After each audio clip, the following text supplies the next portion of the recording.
Estou com dois ídolos hoje à noite aqui para conversar sobre jornalismo, sobre história. Eu estou tão alegre, eu estou tão feliz da gente estar reunindo todo mundo isso aqui. Jean, esse seu fuso horário incrível. Muito obrigada. Muito obrigada. De Laura, nada, meu amor, que, de que nada. alegria de estar a gente aqui reunido hoje falando sobre 4 anos do Instituto, sobre Sim, campanha também do Instituto, da história, de Martim e da memória, né, com vocês. exatamente. Eu queria agradecer a Laura, porque a Laura está sendo um pouco explorada indiretamente por mim e por atrizes. O Jornalista Livres fez recentemente, há 2 dias, uma conversa muito interessante entre eu, Sara Antunes, que fez o espetáculo Dora, baseado nas cartas de Maria Auxiliadora, e Laura. E Laura, infelizmente, no meio da nossa conversa, caiu, porque aí tem essas coisas de tecnologia. E hoje, Laura participou de uma conversa entre eu, uma outra atriz, Juscelene Santana, que está em cartaz com um espetáculo chamado Hipátia. Hipátia é uma família, podemos dizer que é a primeira mulher cientista, que ela pode depois falar melhor, que foi morta por fundamentalistas cristãos que incendiaram a biblioteca. E a Juscelene faz um espetáculo sobre os últimos momentos dela, enquanto a turba cerca ela para matar. Essa história é uma história real, não é inventada, Hipátia existiu.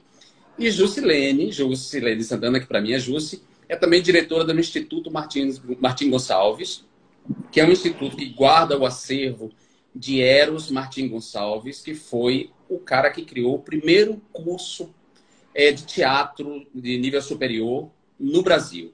Ou seja, a Escola de Teatro da Bahia foi a primeira escola de teatro no Brasil a ter esse curso. E o Eros foi o cara que tocou isso junto com Edgar Santos, ela vai poder falar isso, e toda uma política cultural da qual emergiu figuras que hoje a gente admira muito, como Caetano Veloso, Glauber Rocha, que já se foi, mas que deixou um acervo, Maria Bethânia, toda a turma do tropicalismo, e ela vai poder falar melhor disso. Então, Jússi, fala aí para mim, para a Laura, um pouco sobre o Instituto Martim Gonçalves e sobre a campanha que você está fazendo para preservar esse acervo. Gente, hoje não é só o aniversário do Instituto, hoje também é o aniversário de Martim Gonçalves. Hoje seria o seu aniversário de 102 anos. Eu sou Uau! uma pessoa muito mística. Eu sou uma pessoa que sou cercada por 30 mil documentos. Eu acho que não fui eu que busquei esses documentos. Esses documentos também chegaram até mim. E esses documentos não são meus, esses documentos são da história do Brasil. Uma das coisas que eu mais gosto de falar, e assim, o tempo inteiro, era a curiosidade onívora. Sabe? Ele comia de tudo, Martin Gonçalves. Então era só teatro. O problema não é só teatro. O problema é o Brasil e suas inter-relações. Então aqui no acervo, eu estou aqui com uma pilha de coisas e aqui está a biblioteca na minha frente. É material sobre educação, medicina, candomblé, física, dança, música, artes plásticas. Ele começa na área do teatro através das artes plásticas. Então, hoje a gente está comemorando os 4 anos do Instituto Martim, mas 102 anos dessa figura e uma consciência ímpar que deixou um legado, na verdade, definidor da cultura moderna brasileira do século XX. Né? Como o Caetano mesmo gosta de falar. Caetano, numa crítica do Globo, quando ele ainda tinha a coluna dele, e ele falou uma coisa sobre Martim que eu acho que é muito interessante. Ele falou assim: vocês podem não conhecer Martim Gonçalves, mas se vocês alguma vez ouviram falar de Wagner Moura, foi de lá que ele saiu. Muito Então, assim, interessante. as, as relações, a maneira como as teias que nós viemos, né? Quem te pariu, meu rei, né? A quem você pede a bênção, isso está interconectado em toda a nossa relação. Mas, E hoje. Jússi, posso fazer um comentário rápido? Também, quem nunca ouviu falar de Martim Gonçalves, Jússi prefere chamar Martim Gonçalves porque ele preferiu se chamar Martim Gonçalves. O nome dele era Eros Martim Gonçalves.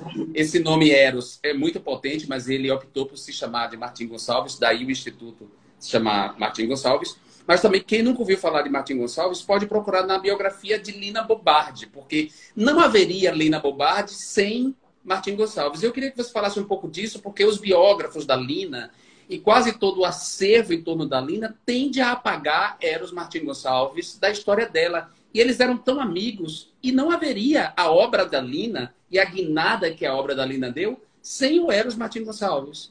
Perfeito, Jean. É perfeito o que você fala. Na verdade, eu, como pesquisadora, me surpreendo com esse apagão, com esse Alzheimer social. E eu costumo dividir a história de Lina Bardi na Bahia em dois momentos. Existem dois grandes momentos. Existe o momento da época de Edgar Santos, dos anos 50, que são esses decisivos que vão formar os jovens baianos, que hoje são senhores da cultura brasileira. E existe um momento dos anos 80, onde ela já volta num governo de esquerda. De alguma maneira, isso faz bastante diferença para a nossa compreensão. Porque nesse governo que aconteceu nos anos 50 e 60, o Martim Gonçalves ele foi apagado, silenciado, houve uma campanha. E as nossas fontes, as nossas referências historiográficas, essencialmente, a Laura é especialista exatamente nesse aspecto, né, em como utilizar a fonte jornalística. A nossa fonte historiográfica é o jornalismo. E o jornalismo não só esqueceu, né, isso eu costumo diferenciar três estratégias. O esquecimento, porque às vezes todo mundo fala assim, todo mundo é esquecido, Martim Gonçalves é esquecido também, você também vai ser poeira de estrela. Calma, tudo bem. Nós somos nada, isso a gente sabe. Mas existe uma outra estratégia, que é o silenciamento, é a retirada do microfone de sua boca. Então você pode estar fazendo o que for, você pode estar fazendo o seu melhor trabalho da maneira mais brilhante, mais interconectada, que era o caso dele. Ele estava, na verdade, interconectado com 15 países. Isso é uma coisa muito séria. Eu coloco na minha tese que Glauber, e aí eu vou usar ele, citando ele mesmo, não vai usar Der Leone have 7 cabeças em 5 línguas à toa.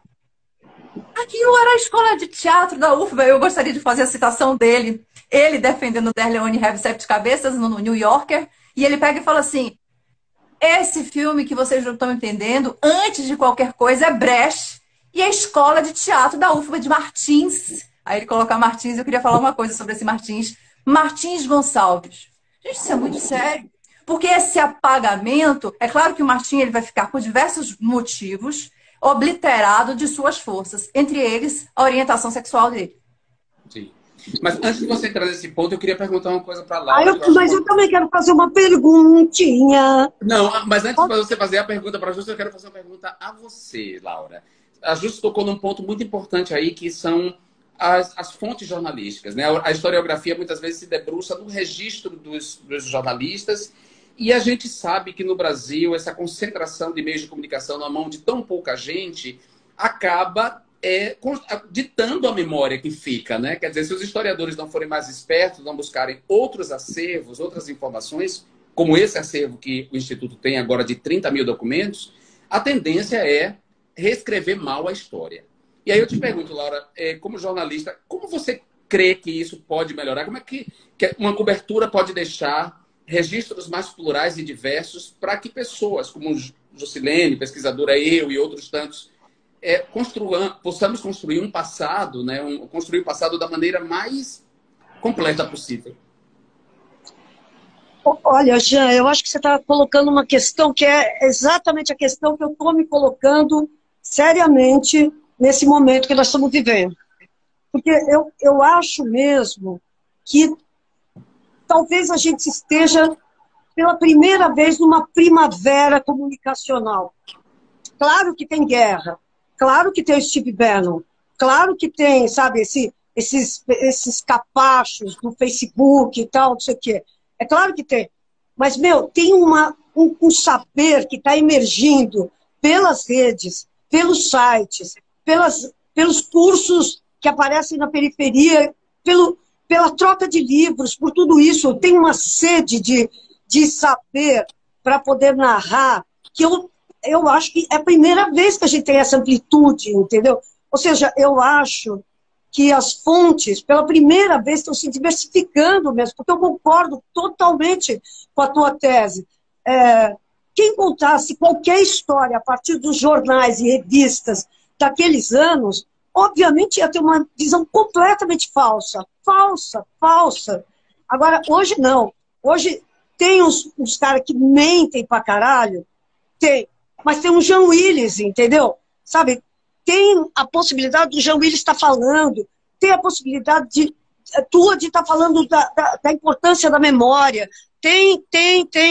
E essa busca da memória, que é super lindo que você está falando, e eu até queria emendar uma pergunta, que é a seguinte: muitas vezes, quando a gente vai escrever sobre, ou vai pesquisar o assunto, é claro que a motivação sempre, já sendo bem psicanalítica, a motivação sempre somos nós mesmos, né? Quer dizer, o que é que foi que te encantou, assim, com esse personagem tão...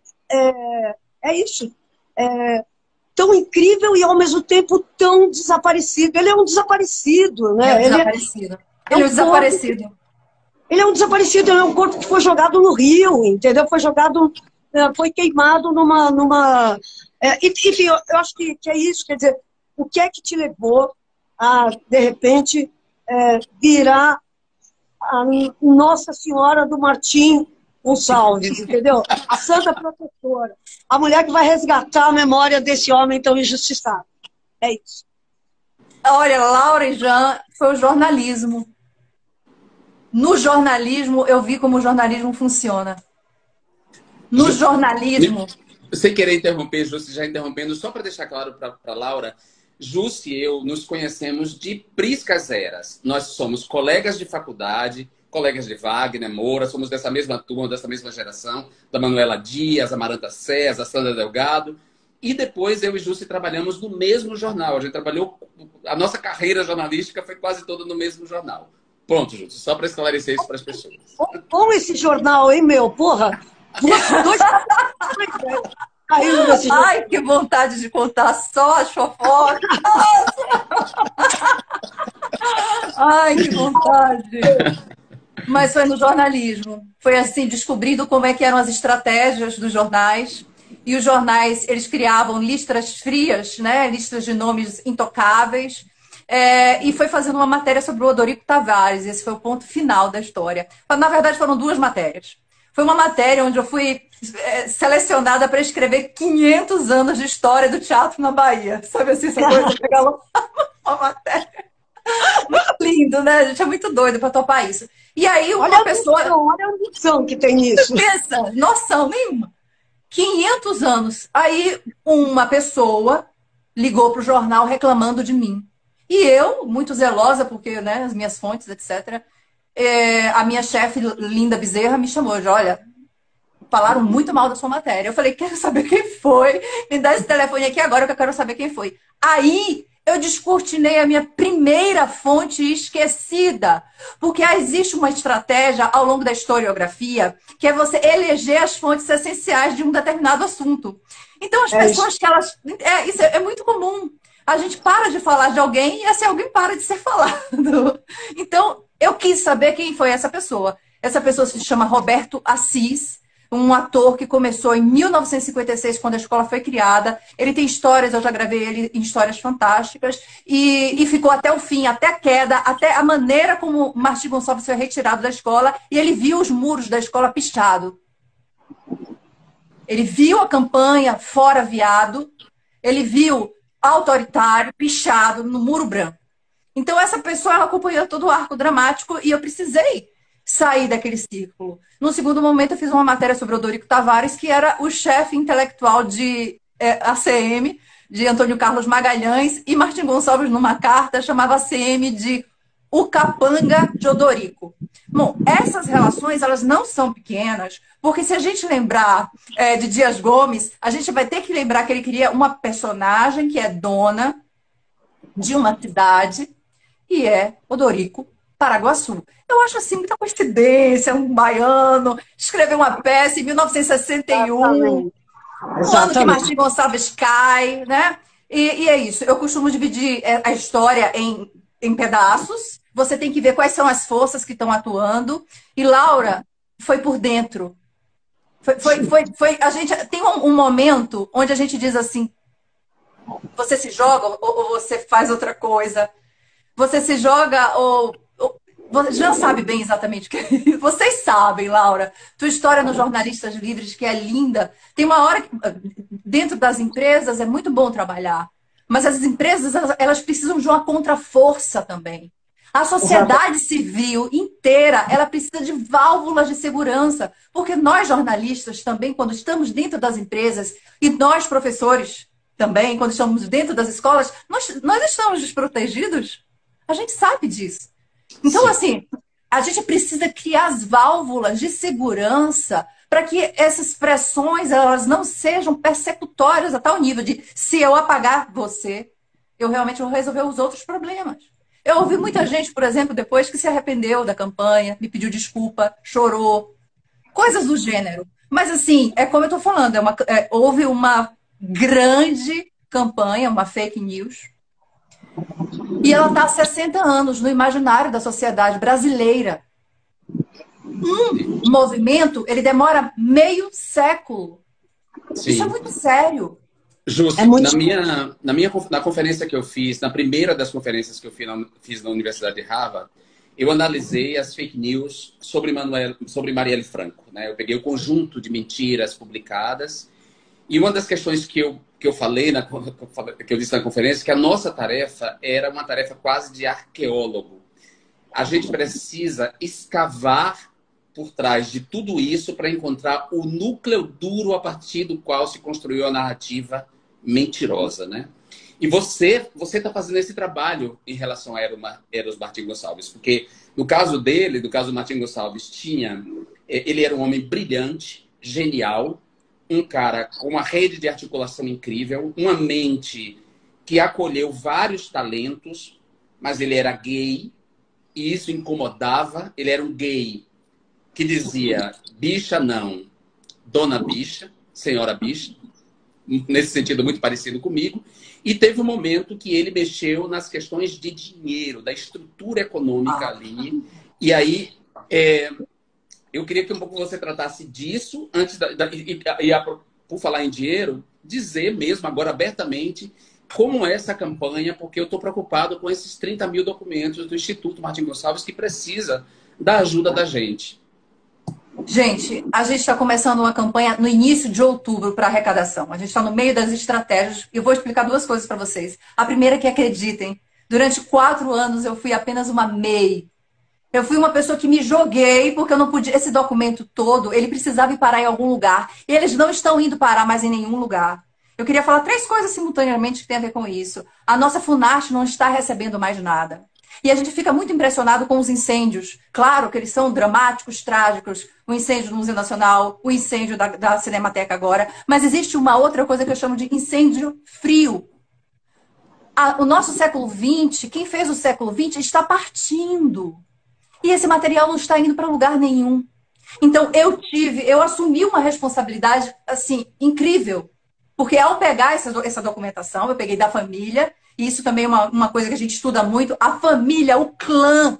A gente tem que sair da passagem da família para a sociedade. O problema de Martins Gonçalves é um problema social. Não foi o problema da família dele, eu não tenho relação nenhuma com a família dele nesse sentido. Então, né, o que acontece? A gente viveu até aqui, fizemos 4 espetáculos, ajudamos 8 teses, 5 dissertações, fizemos 2 filmes, um estreando agora, essa semana em Lisboa. E nós fizemos uma série de consultorias, mas nós trabalhamos de forma voluntária. E nós estamos precisando nos organizar como empresa. Estamos fazendo uma associação, temos um grupo, estamos nos associando. Temos o Instituto ONG Legal, OSC Legal, OSC Legal, que está nos assessorando. E exatamente para as estratégias, e a partir de outubro, a gente vai abrir essa campanha de arrecadação. E eu espero contar realmente com todo mundo que está assistindo isso aqui. Porque 30 mil documentos é muito complicado de manter. Precisamos de ar-condicionado, precisamos de uma sede, precisamos pagar os nossos trabalhadores, que foram pessoas que se doaram esse tempo inteiro, de forma muito, muito denodada em relação à própria história. Esse toque que a gente sente assim, bom, a gente não pode deixar isso acontecer. Mas também a gente tem um limite. Como é que a gente trabalha para a cultura?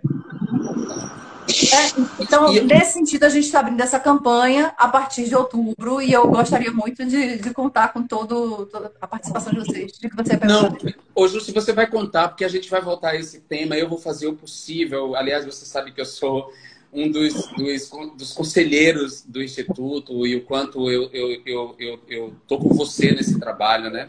Mas eu quero que as pessoas entendam que porque muita gente pode pensar assim, o que são 30 mil documentos? 30 mil documentos são a memória de um povo. Não existe um povo sem memória, não existe identidade sem memória. E o Brasil, depois de 2016, depois do golpe contra Dilma Rousseff, o Brasil desmontou toda a sua política cultural e de preservação do patrimônio histórico e artístico, ao ponto da gente ter agora energúmeno numa secretaria de cultura, que não é uma secretaria de cultura. A Cinemateca pegou fogo. Em 2018, o Museu Nacional incendiou. A Biblioteca Nacional está com instalações precárias. Ou seja, as pessoas precisam entender que a gente precisa salvar esses acervos para salvar nós mesmos. A cultura é fundamental. E eu não acho pouco que nesses 2 dias eu e Laura estejamos conversando com 2 atrizes que decidiram fazer isso. Ou seja, defender essa memória. Entendeu? Então, você vai contar com minha ajuda, do que eu puder. Eu tenho certeza que a Laura, do Jornalista Livre, vai ajudar nessa campanha e as pessoas vão colaborar. E aí, falando em incêndios, você escolheu Hipátia justamente por isso, porque você interpretar Hipátia agora recentemente. Você escolheu interpretá-la por causa dessas relações da memória com os incêndios, com a preservação? Foi um convite. Elisa Mendes disse, você é Hipátia, você está fazendo esse trabalho absurdo, é um trabalho absurdo.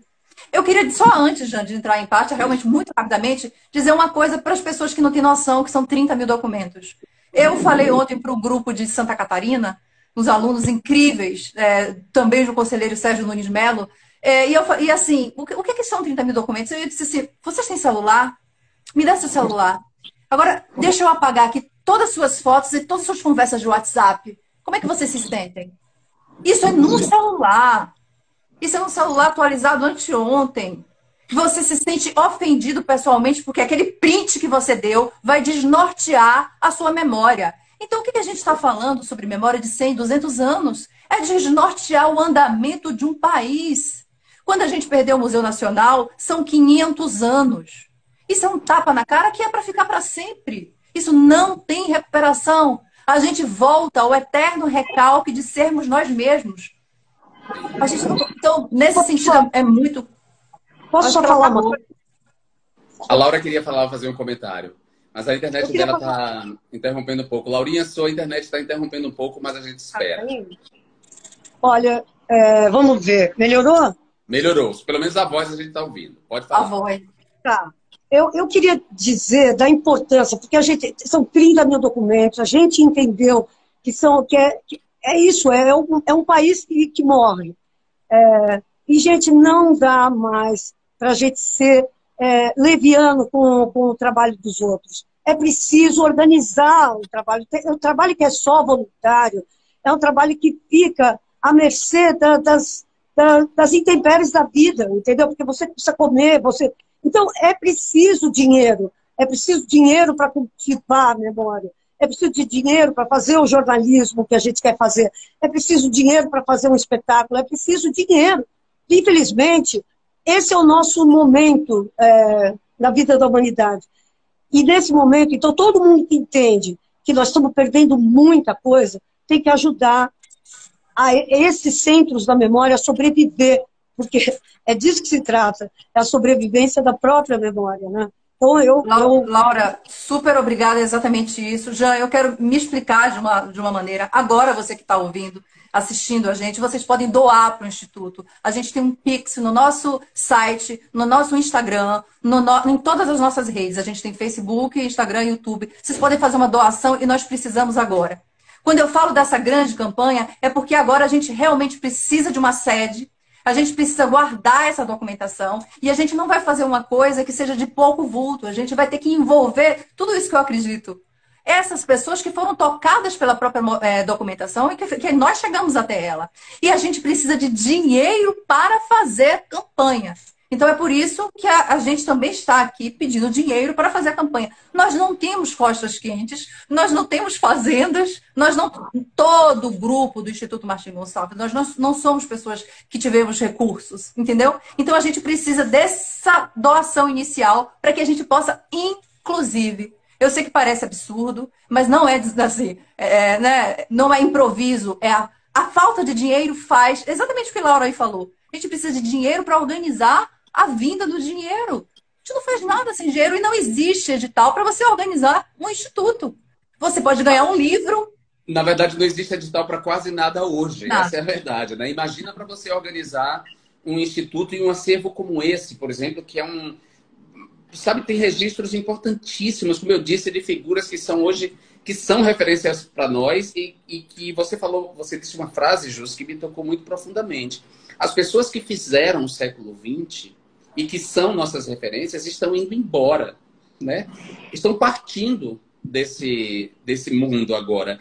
E a gente precisa defender o legado dessas pessoas, sobretudo nesse momento da estupidez. E aí eu volto à Hipátia. Eu quero que você responda sobre ela e sobre a sua escolha. Bom, você já disse que foi a Elisa, mas eu quero que você trate um pouco dessa relação da figura de Hipátia, que foi morta por fundamentalistas religiosos, contrários ao saber, contrários à ciência, contrários à cultura, e esses incêndios agora, que incendiaram a biblioteca e que agora e a relação com esses incêndios que o Brasil está vivendo. Hipátia é, infelizmente, uma figura altamente contemporânea.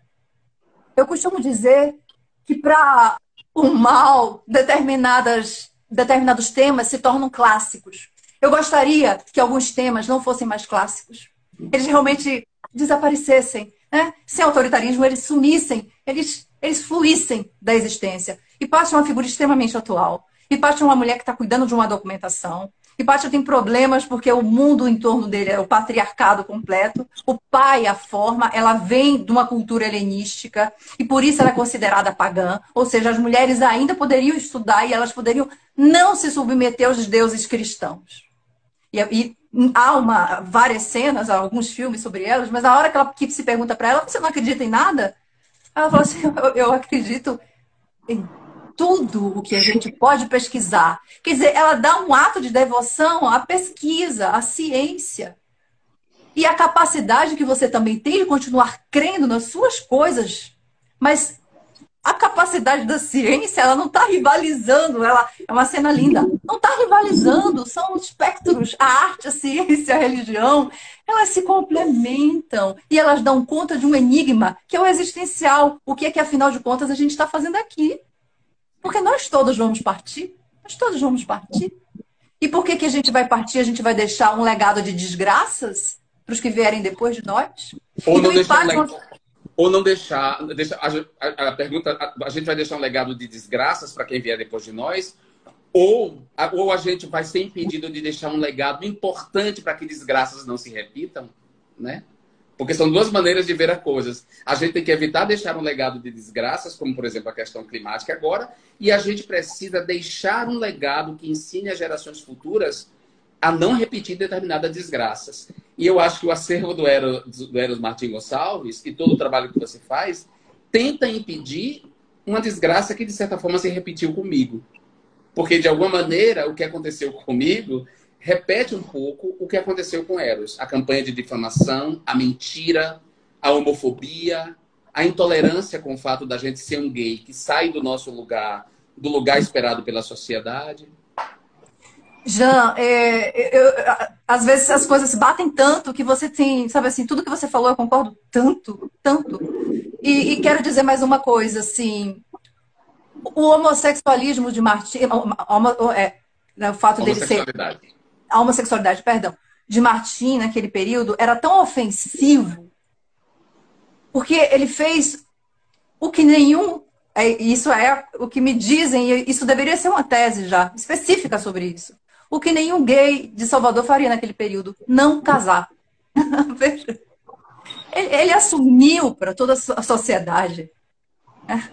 Ele assumiu para toda a sociedade de forma extremamente ofensiva, como um ser individual, uma consciência livre. A consciência livre é a coisa mais ofensiva que tem no Brasil de hoje. Porque nós podemos discordar. Né? Nós podemos discordar, a gente não está aqui, a gente tem pequenas diferenças aqui e ali, mas nós precisamos colocar nossas consciências em debate. Então, assim, tudo que você fala é o retorno do recalcado. Se a gente não aprende com a nossa história, a gente repete ipsilíteres. Tem muita gente que fala assim, eu já vi essa história de Martim acontecer com... Eu digo, gente, e vai continuar acontecendo. Ela, infelizmente, vai acontecer, vai continuar acontecendo, e eu chamo o seguinte, quando Martim, que você fez uma listagem maravilhosa, quando Martim, que era esse homem que falava 4 línguas, era esse cara inteligente, conectado, que recebeu da Fundação Rockefeller $28 mil, o que equivaleria a 28 milhões hoje. Quando esse cara que tinha toda a estrutura, ele cai, ele deixa uma pedagogia perversa para quem se sente menos estruturado do que ele. Porque o que eu ouvi foi, se Martim caiu, quem somos nós para aguentar essa pressão? Então ele deixou um legado e ele resistiu. Tem um trecho aqui de Caetano Veloso, eu juro que eu não vou contar, ler, porque tá uma lista de documentação aqui. Eu gostaria muito de mostrar, eu queria muito ter essa sede para receber vocês, sabe? Eu sonho com essa sede. Você vai ter. Jussi, você vai ter, porque a gente não vai estar nessa ruína sempre. A gente está lutando para a gente reconstruir o Brasil dessa ruína deixada. Assim, a Viviane Mosé disse uma coisa muito interessante numa conversa que eu tive com ela, né? Que ela, inclusive, citando Caetano Veloso, de uma música em que Caetano Veloso faz uma crítica ao neoliberalismo dos anos 90. Caetano critica o neoliberalismo dos anos 90 com uma música chamada Fora da Ordem. Nessa música, que é muito contundente, Caetano usa a imagem dizendo: aqui tudo parece que ainda é construção, mas já é ruína. E aí a Viviane Mosé, nessa conversa comigo, a filósofa Viviane Mosé, ela diz, de fato, há um ponto em que a construção é parecida com a ruína. Se você olhar os dois, você quase que não distingue, né? Nós estávamos numa construção, o bolsonarismo e esse neoliberalismo arruinou o que a gente estava construindo, mas a gente vai erguer sobre essas ruínas, inclusive escavando os fundamentos dela, como você está fazendo, uma nova sociedade em que o Instituto vai ter uma sala para receber a mim e a Laura. Entendeu? Eu adoro a expressão quando você fala ruína, quando você resgata a ruína, porque foi em cima das ruínas do Teatro Castro Alves que Martim Gonçalves construiu todos os espetáculos que mais marcaram o imaginário dessa turma que a gente está falando aqui. Incrível. Lina Bardi, ela não era uma mulher qualquer, era uma mulher muito, muito bem formada e vivida na Segunda Guerra Mundial. A Itália estava em ruínas, a Itália estava destruída. O que é mais importante não é você ter o prédio também todo bonitinho, né? Você precisa construir contra a debacle. Essa força é a consciência. Essa força e essa consciência, ela vem exatamente da história. A capacidade de você entender por onde você viveu e o que viveram e o que você é hoje, ela te dá uma força inimaginável de 500 pessoas. Eu sei que parece, né? Assim, eu sei que eu estou levantando a bandeira e tô, mas as pessoas perguntam, Juscelene, pelo amor de Deus, de onde você tira essa força? Eu digo, o arquivo é radioativo. O arquivo é radioativo. Ele, além de tudo, é o pré-sal. Ele tá aqui cru. Ele pode virar qualquer matéria combustível, entendeu? Ele pode botar diesel, gasolina, o que for. Ele vai explodir com esse país. Sabe por quê? Porque Martim, ele foi esse homem que falou 5 línguas, trabalhou em 22 países. Ele se conectou com 15 instituições de 15 países e ele fez uma pesquisa sobre o Brasil. Ele deu uma saída original para nós.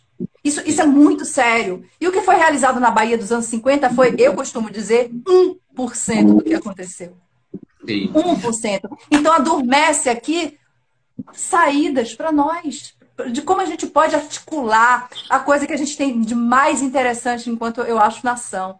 Nós realmente somos mixados desde o início, nós realmente temos as relações e nós precisamos utilizar as nossas forças, vou usar uma expressão da época, tá? Autóctones. As forças das raízes e as antenas do mundo. Essa é a expressão de Martim. Total. Justo. E é importante que também, assim, eu acho muito legal essa coisa da conexão, porque, e Laura falou isso, existe uma série de soluções e de atuações na periferia do Brasil, iniciativas incríveis vinda das favelas, vinda dos bolsões de exclusão, soluções dos povos indígenas que estão vendo o seu mundo acabar há 500 anos, ou seja, os indígenas sobreviveram ao apocalipse. Eles têm muito mais a dizer para a gente sobre esse atual apocalipse do que nós mesmos. Então, eu acho que esse material que você guarda tem muita conexão que essas pessoas podem fazer do seu trabalho com o que já foi feito, porque nada é original nem novo, nada começou agora. né? Nossa, Ju, com certeza. Nada Martim começou era um agora. pesquisador da cultura indígena brasileira. Aqui tem coisas que servem. Na verdade, no período onde ele estudou, era conhecido como era só uma questão assim, da antropologia e da medicina legal. Presta atenção. O que ele pesquisou sobre o candomblé, eu queria tanto pegar aqui e mostrar para você estar separada. Ele estudou sobre a indumentária sagrada do candomblé. Isso sabe por que que ele estudou? Porque estava no Museu Nina Rodrigues, ele foi para lá porque ele era médico e era utilizado também como material de apreensão da polícia. Sim. Mas a sensibilidade dele estava anos-luz. Mas, Ele mano, conseguiu isso que sabe você está que falando. tirar desse lugar é 1947, gente, eu tô falando. Não, o que eu acho tão lindo é o seguinte, é porque você está lidando com um arquivo, né? Você não passa de uma arquivista, né? Olha que coisa linda isso, né? Quer dizer, o que é você? O que é esse seu trabalho? É criar um arquivo gigantesco sobre essa personalidade que você quer entregar de novo para o Brasil, né? Quer dizer, e como é que você vai entregar de novo essa pessoa? Você está contando uma puta história. Eu tô louca para conhecer melhor esse cara, entendeu? Tem um monte de gente aqui que tenho certeza que está louco para conhecer. E quando a gente fizer esses cruzamentos, com isso que está acontecendo nas favelas, com isso que está acontecendo nas periferias, com isso que está acontecendo, que é essa inteligência nova que está aparecendo no Brasil, eu tenho certeza que a gente vai encontrar uma potência nova do Brasil, que é isso. Mano, eu tô louca quando eu vejo um cara que nem o Galo, por exemplo, o entregador antifascista, ele dizer, por exemplo, ele que é um sábio, ele pegar e dizer, mano, eu nunca li um livro de Marx. Tudo que eu aprendi sobre luta de classes foi com o hip hop. Olha isso. Olha a sensibilidade que esse cara tem para ler a realidade, junto com uma mídia potente, como foi o surgimento dessa mídia negra, desses shows na periferia. Pô, eu tenho certeza, mano, que as soluções que esse cara deu à sua época vão se conectar e reconectar com isso que está acontecendo no dia de hoje. E é por aí que eu acho que a gente vai criar uma potência gigantesca para enfrentar os desafios desse país. Esse país está sem rumo totalmente.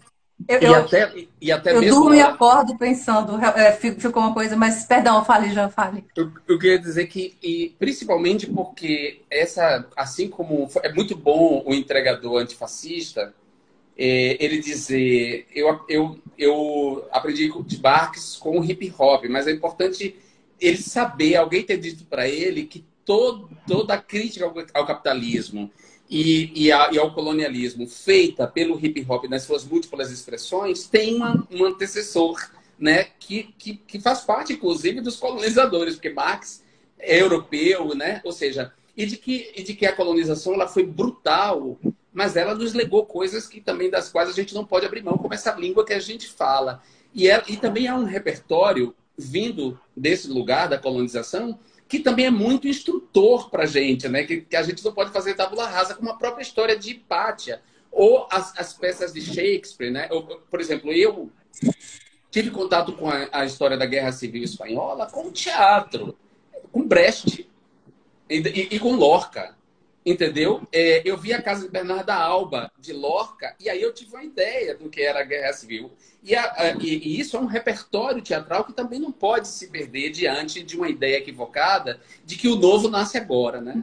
Que eu acho muito importante. Aí, de novo, realmente a gente volta para a Hipátia, porque é o seguinte, Martim Gonçalves era um amante de uma arte, o jornalismo, ele era amante também do jornalismo, ele era jornalista, ou ele era, o jornalismo tem 200 anos, e ele era amante de uma arte que tinha 2.500 anos.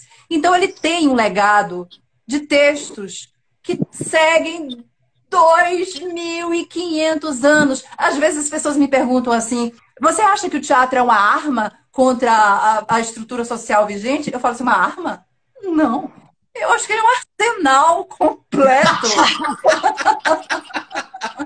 Um arsenal! Você pega a carabina, você pega a faca, marcha branca, tudo que for. Eu fui atrás de Martin Gonçalves na Inglaterra, e aí a gente tinha aula de esgrima, e aí eu fiquei brincando, dizendo assim, eu quero lutar esgrima com peixeira. Pode? Porque eu também quero misturar. E o Martin era essa figura que pegou um boi de barro do mestre Vitalino em 1944 e levou para o Ashmolean Museum lá em Oxford, onde ele estava estudando, para comparar com o touro de terracota cretense. Porque ele falou, é a mão do povo que constrói as suas soluções. Então, assim, quando você fala, Martim, ele era um periférico, ele estava cercado de gente periférica, ele colocou os primeiros alunos, atores negros da universidade, Antônio Pitanga, Mário Guzmão, Antonieta Bispo. Isso também feriu muito a UFBA da época, continua ferindo. Sim, continua ferindo. Continua ferindo, né, gente? O que são as cotas? Continua Antônio ferindo. Pitanga é uma figura que fala de Martim Gonçalves com uma doçura. Esse documentarista que está assistindo a gente aqui e que vai fazer o documentário de Martim que a gente não fez. Ok, você documentarista que quer chegar aqui perto da gente, você que está querendo lançar o livro sobre a tese, onde eu levanto isso tudo porque eu não consegui lançar, e tem 200 fotos originais sobre como é que estava essa documentação, são peças. Sim. A gente não sabe o que a gente pode mexer com as estruturas dessa nação. A gente mal começou. Na verdade, olha só, 500 anos é pouco, sabia? A Biblioteca de Alexandria, ela tinha 620 anos quando ela pegou fogo. Sim. Mas a gente não vai deixar que esse acervo desapareça, porque chega de... Derrida diz uma coisa interessante num livro dele curtinho, maravilhoso, que eu li no mestrado, chamado Mal de Arquivo, que foi indicado por Eneida Leal Cunha, em que ele fala de que o arquivo está permanentemente ameaçado pela força anarquívica e arquiviolítica, ou seja, a sua possibilidade de destruição. Não só o arquivo, a memória coletiva, mas o arquivo pessoal, a nossa identidade. Você falou uma coisa muito interessante, Jussi, sobre fazer teatro sobre as ruínas. Ainda hoje se faz teatro aqui na Espanha, por exemplo, em Tarragona, onde há um anfiteatro romano. Ainda hoje se faz teatro mesmo, apresentações sobre as ruínas desse anfiteatro, né? E você falou dessa coisa que faz parte da gente. Eu dei uma entrevista hoje para o jornal Le Monde sobre a questão do exílio, do meu exílio. E eles perguntaram, assim, um pouco, todo mundo me pergunta essa definição do que é o exílio. Aí eu sempre lembro do Victor Hugo, mas hoje eu lembrei de uma música do Herbert Viana. Para não ficar tão pedante, não citar o Hugo, eu citei o Herbert Viana. O exílio é uma noite longa para uma vida curta. Mas como diz a letra, mas já não me importa. São tantas marcas que já fazem parte do que eu sou agora, que eu já sei me virar. Então, a música Lanterna dos Afogados, o exílio me trouxe marcas, de toda a violência que eu sofri, me trouxe marcas, mas foi sobre elas que eu me ergui, que eu estou me erguendo, foi sobre as marcas que você está se erguendo, as suas, e vai ser sobre esses traumas, essas marcas deixadas no Brasil, que a gente vai se erguer. Eu estou dizendo isso porque a gente está indo para o fim da live, e quero que você fale mais uma vez da campanha, antes que a gente termine. Agradecer a Laura, Jornalistas Livres, por essa oportunidade, por esse papo. Eu queria lembrar para vocês que vocês podem fazer um Pix nesse exato momento com o nosso CNPJ, que está nas nossas redes, está no Instagram, no site, no Facebook e no YouTube. Então, vocês podem entrar aqui agora e fazer uma doação para que a gente possa exatamente começar a campanha nesse nível que a gente está. Você pode colaborar chegando perto da gente e pegando qualquer um desses documentos e fazendo a sua obra e fazendo a sua construção de um país. O nosso país também é isso, né? Eu acho que o que é mais interessante desse momento todo que a gente tem que fazer, assim como Martim falou, que foi a sociedade civil, que também foi antes da ditadura que ele caiu. A sociedade civil, ela guarda essas marcas. A gente tem que saber que sociedade civil a gente está lidando. Então, que a sociedade civil, a gente tem, ela também é a nossa história. A gente não pode fingir que a gente vive num país bonito por natureza, que beleza. Eu fico vermelha, agora estou vendo de empolgação. Então, assim... Porque não é tanto. Hã?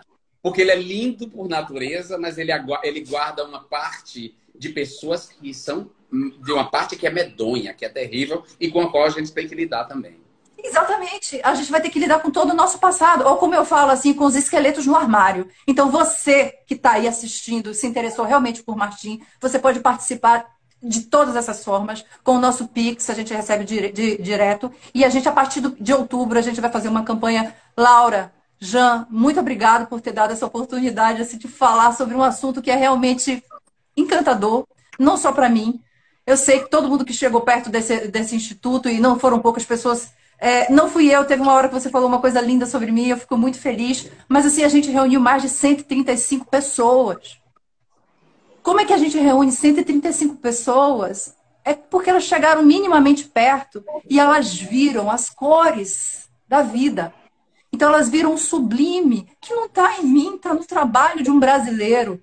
E que eu acho que nós nos regeneramos quando ele vem à tona. Porque eu acho que essa pá de cal que cada brasileiro dá em cima de um passado glorioso, ele está dando em cima dele mesmo. Então eu acho que somos nós brasileiros que viemos à tona quando alguém como Martim, e que deve ser como Martim, ressurge. É assim, dessa maneira que eu gostaria de agradecer e realmente contar com a presença de vocês o quanto antes, num lugar que seja o nosso espaço aqui, e que esse exílio, ele vai deixar marcas, mas muitos aprendizados para todos nós. Nós aprendemos muito com você. Enquanto houver pessoas como nós no mundo, e não somos poucos, nós somos muitos, nós somos maioria, né? A força destruidora, ela causa mais estragos e muito menos tempo, mas ela é minoria. A humanidade chegou aqui graças à força construtora. Enquanto houver pessoas como nós, dispostas a construir, dispostas a amar, dispostas a lembrar, os mortos sempre terão fala, como Martim Gonçalves e como Maria Auxiliadora Adora. Então, foi maravilhoso esse papo. Eu estou, de fato, adorando falar com minhas amigas atrizes que estão em projetos distintos, em parceria informal com jornalistas livres. Opa, tô amando essa ideia, Vamos. Cheguem junto, entrem em contato pelo site, pode se fazer pesquisa e vamos lá. Jean, você falou uma coisa linda, linda. Eros e Thanatos. Que você fez, a força destruidora e a força construtora. Eros vai ganhar. Eros vai ganhar. Eros vai vencer, meu amor. A pulsão de vida, porque a gente gosta também de amar e de transar. A gente gosta de sexo. Amo vocês. Essa pele é o quê, né? A minha pele não tá tão boa assim, não, Júlio, porque com tanto trabalho não tá sobrando tempo. Mas imagina, você tá com a cara ótima. Porque eu gosto, porque a arte tem me ajudado a me dar cara ótima. Eu tenho gostado da arte. Jean, Laura, que prazer, obrigada. Um beijo, muito obrigada. Obrigada a todos vocês que ficaram aqui com a gente. E eu realmente faço convite. Se aproximem logo. Venham também pegar parte de vocês dessa história. Essa história é nossa. Beijo. Obrigada. Tchau. Laura, até mais.